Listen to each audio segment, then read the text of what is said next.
Select Republicans say this looks like an election scam that could backfire on the Democrats. They are attacking a former president of the United States who is poised to announce that he's running again against the man who's having him investigated. You know what the problem with the Democrats is? They always dig so deep that they end up finding themselves. This will all lead back to the Biden administration. The pathway for President Trump to become the nominee is much wider now than it was yesterday. Sean Duffy is standing by with analysis, but we begin with Brooke Singman, who is covering all the breaking details on this story. Brooke. Hey, good morning, guys. Former President Trump has made up his mind on a 2024 White House run following the FBI's raid on his Mar-a-Lago home. Now, that's according to Congressman Jim Banks, who spoke with Fox News exclusively fresh out of a meeting with Trump at his Bedminster, New Jersey golf club. I've never seen President Trump as fired up as what he was tonight. He is not deterred. He's not fazed at all by what the DOJ has done to him. Everyone in the room encouraged President Trump to run for president again, and the sooner he gets out and starts campaigning, the better. All eyes now on the White House, which maintains President Biden did not know about the planned search at Mar-a-Lago. Watch. President, do you have a reaction? Mr. President, did you know about it in advance? Is this administration weaponizing the Justice Department and the FBI against political opponents? No, I'm answering the question, and I'm telling you that we are not going to comment on a criminal investigation. We're not going to comment from here, from this White House. But Trump isn't buying it, calling out Biden's consistent pleas of ignorance, saying, quote, Biden knew all about this, just like he knew all about Hunter's deals. We now have information on the judge who reportedly signed off on the search warrant. Florida federal judge Bruce Reinhart made donations to former President Barack Obama's successful campaign and former Florida Governor Jeb Bush, who ran a failed 2016 presidential bid. Before becoming a judge, Reinhart represented employees of the late convicted pedophile Jeffrey Epstein in connection with a sex trafficking investigation. What's more, attorneys for the former president say they were not allowed in the room as FBI agents raided Mar-a-Lago. Listen. I can tell you that he was not only working with them, he was cooperating. There was nothing to hide, and he was working in tandem, allowed them into Mar-a-Lago. And the point is, they went in when he wasn't even there and then told his attorneys to leave. They couldn't even be on premises. We've also learned that some materials the FBI reportedly confiscated include letters from Kim Jong-un and former President Obama, a birthday dinner menu, and a cocktail napkin. And New York Post columnist Miranda Devine reports agents even searched through Melania Trump's wardrobe, despite the reported clearance of the warrant. Someone who has seen the warrant that they brought has said that it only it confined itself to presidential records and classified information. So, you know, they were told that those boxes were in that storage room. They'd already seen it. It only just makes you more suspicious that they were on a fishing expedition. Sources say the raid was part of the Justice Department's months-long investigation into Trump's alleged mishandling of classified documents. Carly, Todd. All right, Brooke Singman live for us. Thank you. Now to a Fox News exclusive. Pennsylvania Congressman and longtime Trump ally Scott Perry says the FBI confiscated his personal cell phone one day after the raid on Trump's Mar-a-Lago home. Perry telling Fox News Digital, quote, they made no attempt to contact my lawyer, who would have made arrangements for them to have my phone if that was their wish. I'm outraged, though not surprised, that the FBI, under the direction of Merrick Garland's DOJ, would seize the phone of a sitting member of Congress. Now, Perry has been a Democrat-dominated January 6th House Select Committee that's investigating the 2021 attack on the Capitol. With that, let's bring in Fox News contributor, former Wisconsin Congressman Sean Duffy. Sean, good morning to you. A few developments overnight on this story. One of them is the FBI confiscating Congressman Perry's phone. Do you think these two events are linked, and that's what this raid on Trump's home really is all about? Listen, if we think that the FBI is going after Donald Trump and executing a search warrant at Mar-a-Lago because they're after documents that he held over that were classified in his Mar-a-Lago home. I got a bridge to sell you in Florida. I mean, this is ridiculous. And so this is tied to Scott Perry. This is tied to January 6th. And Todd, you know this as a lawyer. As you execute a search warrant, you can say, I'm looking for documents in regard to the presidency of Donald Trump that he had in Mar-a-Lago. But the reality is, as they go through Mar-a-Lago, they're able to seize a ton of documents that are unrelated to the actual search warrant, because they could be related. And therefore, they're able to take those back to the FBI and go through all of this information that's unrelated to his presidency, but also related to January 6th. And so, again, I think these two things are tied together. What outrages me, Carly, is the fact that the DOJ would go after a sitting member of Congress's cell phone. We have two co-equal branches of government. There's lines and procedures that aren't crossed between those two co-equal branches. And the fact that the FBI didn't work with Perry's attorney, the fact that he didn't work through Leader McCarthy or even Speaker Pelosi, is a shredding of the lines between these co-equal branches. You don't have the executive branch, the DOJ, go after a member of Congress, but for going through certain procedures. So again, I'm outraged by this, but they're ruining all of these norms that we've had in Congress and in government that have made our government work. They're shredding them all, and therefore we kind of fall into this new era of American government, which I think is frankly quite frightening. And Sean, you raise a really important point on the warrants. Once you're in the door of the residence or the establishment or whatever it is, if you see something, the bar is much, much lower for being like, well, I got to look at this too. Great point that you made. In your experience, have you ever heard of lawyers being kicked off of a private property when the homeowner wants the lawyers there in this context? To me, that is the most flabbergasting aspect of this whole thing. Trump's lawyers wanted to watch this procedure, and the FBI said they couldn't. Well, listen, I'm shocked if this would happen with anybody else in America, saying, listen, I've got a lawyer that's willing to work with you. You want documents. Let's negotiate this out, which is what the Trump lawyers were trying to do with the Department of Justice. But I'm not shocked with Donald Trump. I mean, this individual, this president has been harassed, harangued, prosecuted, and investigated for the last 6 years. So no, this doesn't shock me at all. They hate Donald Trump so much they're willing to eradicate all the norms that we've had in this country. And this is a really important point, Todd. When you execute a search warrant and you're looking through documents, you don't have to search through every document at Mar-a-Lago to see if it relates to your warrant. If you have boxes of documents in Mar-a-Lago, you grab them all because they could contain information in regard to the search warrant. You don't have to verify that they are related to the search warrant, and therefore, again, they're grabbing all kinds of documents that they're going to sift through and potentially use for other witch hunts against Donald Trump. So it doesn't shock me that they're doing this against Donald Trump. They've never stopped investigating him and thoroughly looking at him. And by the way, we should look back over the last 6 years. No one has been investigated more than Donald Trump, and they found nothing on him. Again, this has been said a million times, but you look at the kind of investigation that happened with the Russia collusion hoax. We all thought that Russia collusion was going to be a big story. Donald Trump was going down. He was going to be prosecuted. And then in the end, we find out this was a hoax by Hillary Clinton. Right. And the DOJ perpetuated it. The FBI perpetuated it. The media perpetuated it, and nothing was there. I think this is the same thing here with Mar-a-Lago.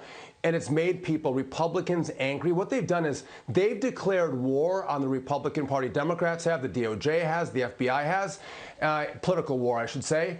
And what you're going to see is Republicans start to fight back and push back in a different way, which, again, I think they have to do it, but it's bad for democracy. It's bad for the norms we've had in this country for over 200 years. They get shredded, and then we get to this new place that we've never known as a country. Well, you mentioned Hillary Clinton, and she's actually using this FBI raid to fundraise off her own scandal. She posted this tweet yesterday. It's getting a lot of attention. She says, every but her email hat or shirt sold helps our partners defend democracy, build a progressive bench, and fight for our values. Just saying. So it's kind of interesting that she feels so comfortable promoting the fact that she broke the law. Listen, this is pretty rich, right? Hillary Clinton, who had a private server that had classified information on that private server, and she shared that information with Uma Abedin and others who had access to the server through their cell phones, broke all kinds of laws, should have been prosecuted, never was. Now trying to raise money off Donald Trump's, hoax warrant, search warrant that they've searched Mar-a-Lago because he retained some documents from his time as the president of the United States that the allegation goes that belongs to the archives. I mean, this is so rich. This woman has no shame. I mean, the fact that she's going to try to raise money off this, but it also bears the question, what's she doing? Does she think she's going to run for president? Is she raising money for Hillary Clinton? Is she raising money to give it to candidates so they support her when she runs in 2024? Hillary Clinton should have rode off into the sunset. She should be spending time with Chelsea and her grandchildren, maybe she doesn't want to spend time with Bill, but probably with her husband, Bill Clinton. And the fact is, these are the best years of her life, and she's raising money in politics. That means she's making a play for 2024. Joe Biden gets stabbed in the neck politically, get iced out. She thinks she has a shot at this. She should just stay in the woods, according to Sean Duffy. Meantime, it was a big primary night. Connecticut, Vermont, Wisconsin, and, of course, your home state of Wisconsin. Did I say Wisconsin? I meant Minnesota. Yeah, there you go. I apologize. Well, in Wisconsin, the focus there's the big governor's race. What's your takeaway? So this was Donald Trump endorsed Tim Michels, won the race. Again, the power of the Trump endorsement. Rebecca Clayfish, she was a lieutenant governor, nice person, lieutenant governor under Scott Walker, I should say, and she was endorsed by Walker, kind of Pence as well. So you had the Pence-Walker endorsement versus the Trump endorsement with Michels. What I think happened here, this race would have been much closer. I think a 2 to 3 point race. I still think Michels would have won, but I think there were a lot of Republican voters in Wisconsin who were angry about what happened at Mar-a-Lago with that search warrant. And if they're on the line, if they hadn't made a decision yet, they came out and voted for Tim Michels because Donald Trump endorsed Michels. This was a way for them to support Donald Trump and what was going on at Mar-a-Lago in the search warrant. And people who maybe wouldn't have voted yesterday in the primary actually said, you know what, I'm so ticked off, I'm going to go vote and show my support for Donald Trump and his endorsed candidate, Tim Michels. That's why you see this 5-point victory in Wisconsin for Michels. So it was, again, the power of the Michels endorsement is huge. I'm sorry, of the Trump endorsement is huge, and it played out in Wisconsin. Can I make one last point on this? It was interesting in our state. I come from the northern part of Wisconsin. It's rural. It's Trump country. You look at the pockets where Trump didn't do well. Rebecca Clayfish won, whether it was the Green Bay area, Milwaukee area, and Madison area. But everything in between in our state, Tim Michels won, and that's where Trump, really performed well when he won in 2016 and almost won in 2020. And Sean, before we let you go, want to talk about the other side of the aisle. Minnesota Congresswoman and squad member, of course, Ilhan Omar.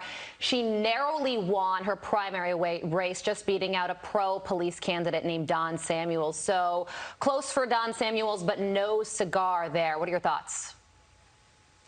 Well, listen, it's the power of incumbency. That's a big deal. You're able to raise money and you campaign for several years while even you're in office. People get to know you. They know your name. But the fact that she's such a far-left progressive, that she won by a couple points here, shows that she's losing the support of her base in the cities, Minneapolis, St. Paul. And so, again, shocking that it was that close, that she could have lost. She probably is feeling pretty good this morning that she eked that one out. But again, I think if you look at her community, they don't support the far left, especially social agenda. They might be, fiscally liberal, but they're socially conservative, and Ilhan Omar is not, and that didn't resonate well, which is why she almost lost. Yeah, they don't want to be shot in the streets. Crazy. Yeah. No. Speaking of, we're going to get to that in just a little bit. Sean Duffy, thank you for joining us on a wider range of topics today. We appreciate it. Turning now to America's crime crisis, like I said, which is a major problem in America's major cities, but it's also spilling into the suburbs, where Democrat policies like bail reform are taking a devastating toll on outside communities. It's being felt in Rochester, New York, where 16-year-old Zaira Smith was shot and killed at a Sweet 16 birthday party last month. LaRon Singletary is a U.S. congressional candidate and former Rochester police chief. He joins me now. LaRon, good morning to you. It's not just New York City. It's also affecting upstate New York as well. Good morning, Carly. You're absolutely right. It's just not New York City. It's affecting every city within the state of New York and even spilling out into the suburbs. You know, the number one role of government is to provide for the safety and protection of its citizens. And right now, politicians across New York have failed citizens greatly. New York is the only state in the nation where discretion has been taken away from judges. The law removed an extremely important tool from the judicial process that made us less safe, and criminals became emboldened. Victims' rights have been thrown out the window. You know, imagine taking the axes away from a fire truck or the oxygen tanks from an ambulance. It's sheer lunacy. It's better to have a tool and not need it than to need it and not have it. Yeah, that's a great point there. And just this week, I understand that another 16-year-old was shot and killed, also in Rochester. But Governor Kathy Hochul recently said that, well, the bail reform laws were tweaked and nothing further needs to be done. LaRon, where's the disconnect there? There's a huge disconnect because the people that I talk to within this congressional district say that they want police. They want to repeal bail reform. You're right. We had a 16-year-old get shot 2 nights ago. And every night this week, we've had a homicide. Sunday night, Monday night, Tuesday night. We've had a homicide. We were at 48 homicides.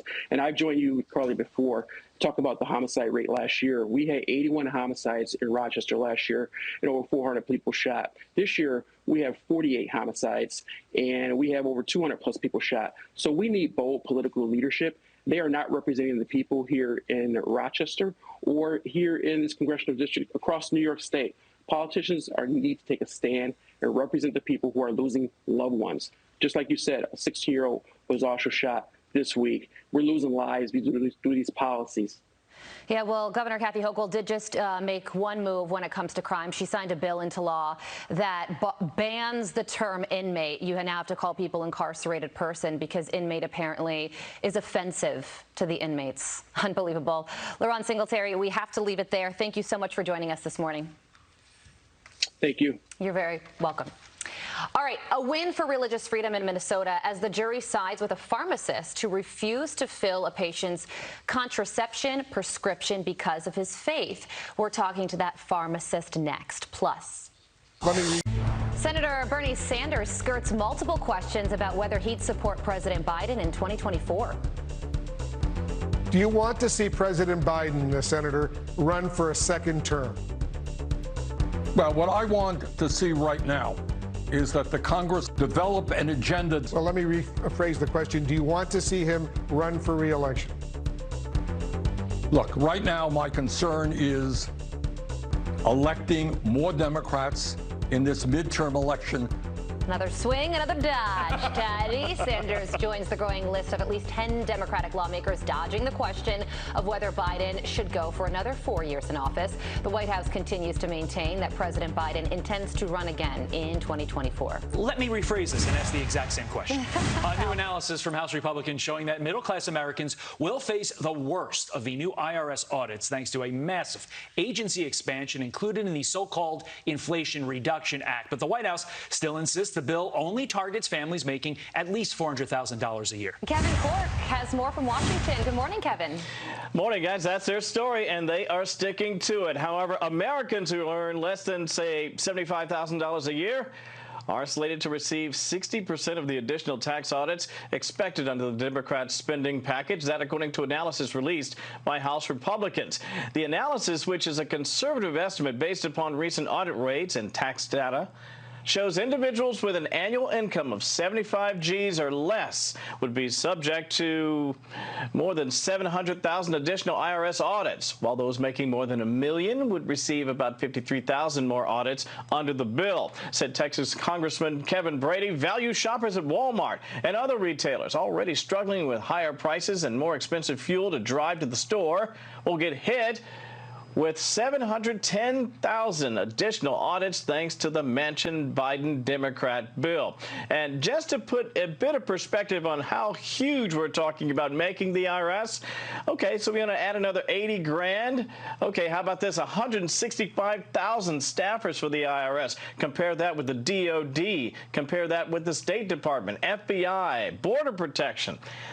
But the White House insists they're not after you. Do you think it's going to be popular when the 87,000 new employees hired by the IRS go around and start auditing people to pay for the Inflation Reduction Act? So it's very clear. The IRS commissioner was very clear on this. He said that on the record that this will only apply to those earning over $400,000. Listen, no matter what the White House says, the legislation does not explicitly guarantee that Americans making under $400,000 a year won't see tax increases under the IRS provision. And for what it's worth, overall, the IRS would conduct more than 1.2 million more annual audits of Americans' tax returns. That, again, according to analysis. Make of that what you will. Guys? Something all Americans can look forward to in the coming years. Kevin Court, thank you so much for joining us with that. We appreciate it. You're welcome. Larry Kudlow argues Democrats are waging war against the middle class. Look at the winners in this pathetic Schumer-Manchin reconciliation bill.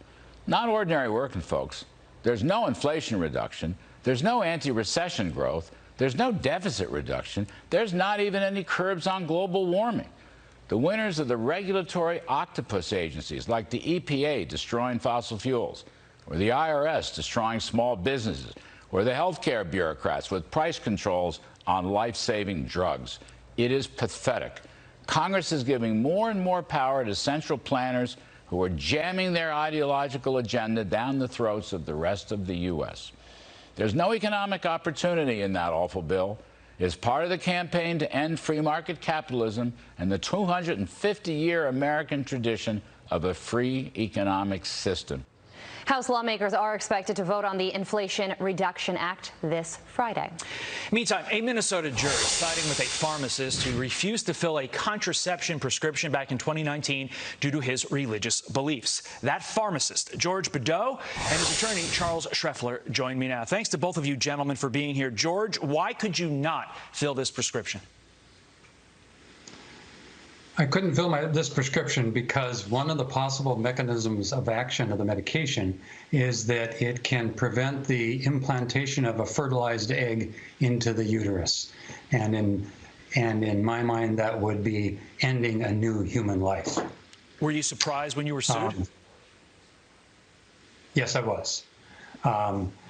And the important thing about this whole event is medical professionals should not be expected to leave their beliefs in their back pocket when they live out their lives as medical professionals. We should be able to live out our beliefs in our workplace.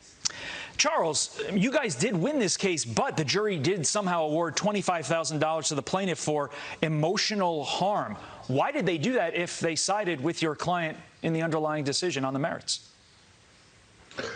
That's a confusing feature of Minnesota trial practice. Honestly, I'm not sure if it's a feature or a bug, but the jury and juries, this is standard practice. Juries are instructed that your work isn't done until you answer the damages questions, regardless of how you answer the liability questions. So this is not uncommon, but the bottom line is that because there's no liability, because the jury found that the plaintiff failed to prove her case, there will be no award of damages. Got it. George, here's the statement from the group representing the plaintiff. It says as follows: unfortunately, highly personal health care decisions such as whether to get pregnant and grow your family are heavily politicized. It is illegal sex discrimination. Mexico have arrested an immigrant from Afghanistan. They're calling the primary suspect in the murder of 4 Muslim men in Albuquerque. Mohammed Saeed faces 2 counts of murder. Investigators still looking into whether he was behind 2 other killings. Police say they found a gun they think was used in 2 of the cases after searching Saeed's car and home. They believe he knew the victims and a, quote, interpersonal conflict may have led to the shootings that occurred over the past 9 months. Also This incredible footage shows a single-engine plane going up in flames after crash landing on a Southern California freeway. Just look at that smoke. Officials say the aircraft went down on its way to a nearby airport after it began experiencing engine issues. Firefighters quickly extinguished the blaze on the freeway. Miraculously, the pilot and another passenger on board escaped unharmed. Thank God. The Inland Empire has the weirdest thing happen on its highway. Planes, horses, it's just unbelievable. Wild new video from the border shows what authorities are up against. They suspected human smuggler and a group of illegal immigrants bailing out of a truck after Texas troopers cornered them in a cul-de-sac in the Rio Grande Valley. The suspected smuggler was arrested at the scene. Several migrants surrendered. Our own Bill Malusian reporting that truck was one of many cloned vehicles encountered by border officials. They steal the identification of other vehicles to fly under the radar.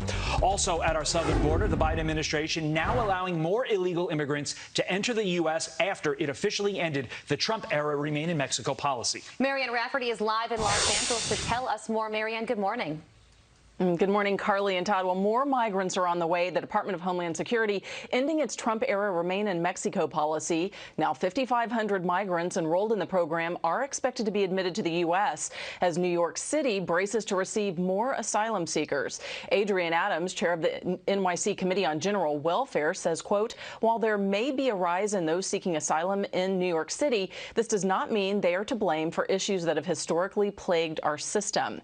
And as Texas Governor Greg Abbott continues to send busloads of migrants north, Mayor Eric Adams says he could send a bus of his own to the Lone Star State. I am deeply contemplating taking a busload of New Yorkers to go to Texas and do some good old-fashioned door knocking because we have to, for the good of America, we have to get them out of office. That idea heavily mocked on social media. Miranda Devine tweeting, real genius idea.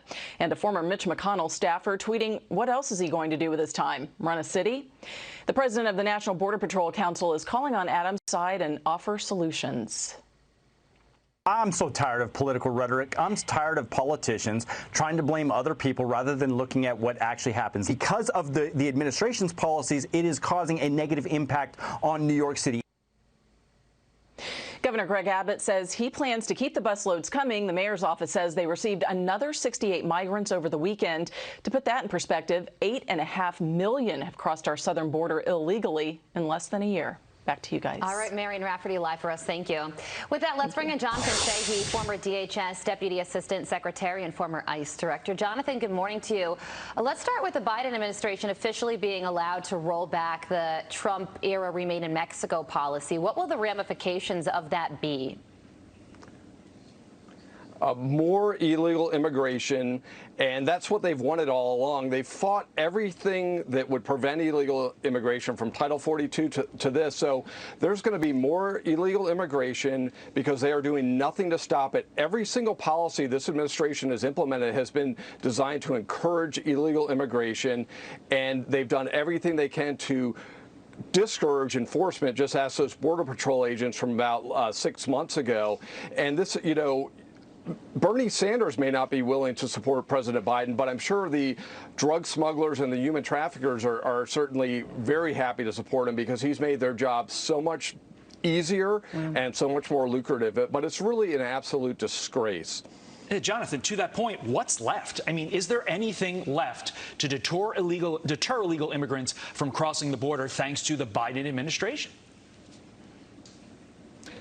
Nothing thanks to the Biden administration. The only thing that's left is maybe at some point they won't want to come if Biden's other policies keep evolving the way they are, making the quality of life worse for Americans. But other than that, there's nothing to prevent it. They're going to encourage it in every respect. And, you know, the sad thing is the American people pay an enormous cost from this, whether it's national security, drugs coming across the border, increased drain on services like education, health care. The American people are paying the price.